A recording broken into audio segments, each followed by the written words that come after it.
बेटा अभी आप प्रीवियस वीडियो में रीड कर चुके हैं कि मिस्टर जैफर जो कांस्टेबल थे वो भी आ चुके थे, but he was surprised to see the headless man. अब वो हेडलेस मैन को देख करके बहुत ज़्यादा सरप्राइज थे और उन्हें समझ नहीं आ रहा था how should he arrest him, but he knew that law was law, कानून जो था वो कानून ही था और मजिस्ट्रेट के वारंट इशू करने के बाद चाहे वो हेडलेस पर्सन ही क्यों ना हो उसे अरेस्ट किया ही जाना है। There followed a remarkable scene as the policeman tried to get hold of a man who was becoming more and more invisible as he threw off one garment after another.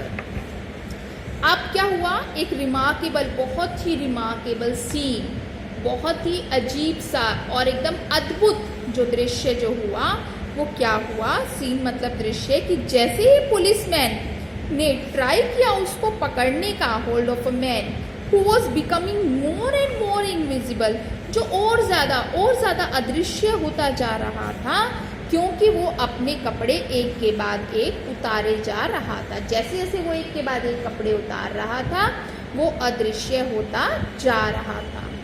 Finally a shirt flew into the air and the constable found himself struggling with someone he could not see at all.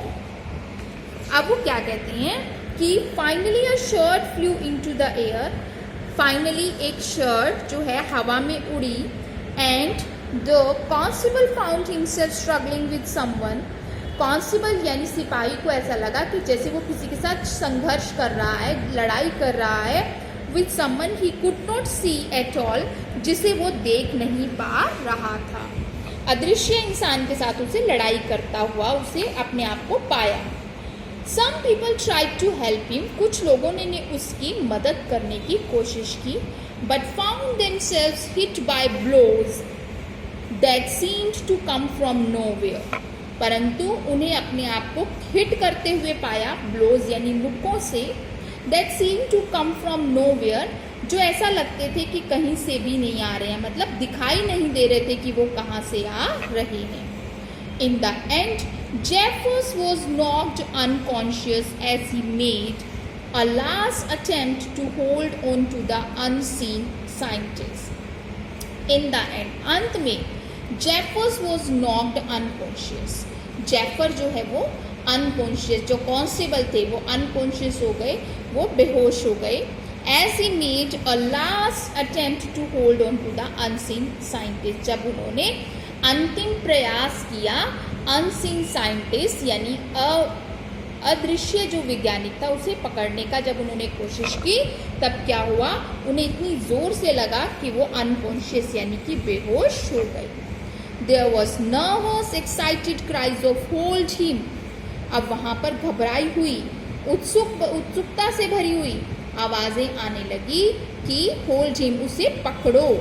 But this was easier said than done, वो कहते परंतु यह क्या था, easier said कहना आसान था, then done करने से ज़्यादा, यानी कि ये होल्ड हिम, उसे पकड़ो कहना तो आसान था परंतु उसे पकड़ना, ऐसा करना जो था वो बहुत ज़्यादा मुश्किल था। Griffin had shaken himself free, अब ग्रिफिन ने अपने आप को बिल्कुल आज़ाद करवा लिया था, आज़ाद था वो। And no one knew where to lay hands on him, अब क्योंकि वो इनविजिबल था, किसी को नज़र भी नहीं आ रहा था, इसलिए किसी को समझ में नहीं आ रहा था कि उन्हें अपने हाथ कहाँ चलाने हैं, कहाँ उसको पकड़ने के लिए उन्हें किस डायरेक्शन में जाना है और क्या करना है। तो बेटा this was all about the scientist Griffin footprints without feet. आपको क्लियर हो गई होगी इसकी स्टोरी। ग्रिफिन वॉज, इससे हमें क्या पता चलता है बेटा, ग्रिफिन जो है वो एक बहुत ही अच्छा साइंटिस्ट तो था but he was a lawless person, पर वो कभी भी कानून के दायरे में काम नहीं करता था, जो कि गलत है। अगर आपके पास पार्स हैं, अगर आपके पास कोई नॉलेज है, आप उसको सही डायरेक्शन में नहीं लगाते हो तो ग्रिफिन की तरह से ही बर्गलर बन जाएंगे, आप क्रिमिनल बन जाएंगे। तो अगर आपके पास नॉलेज है then use it in a right way and put that knowledge in the right direction. Only then you will succeed in life. So with these words, thank you very much.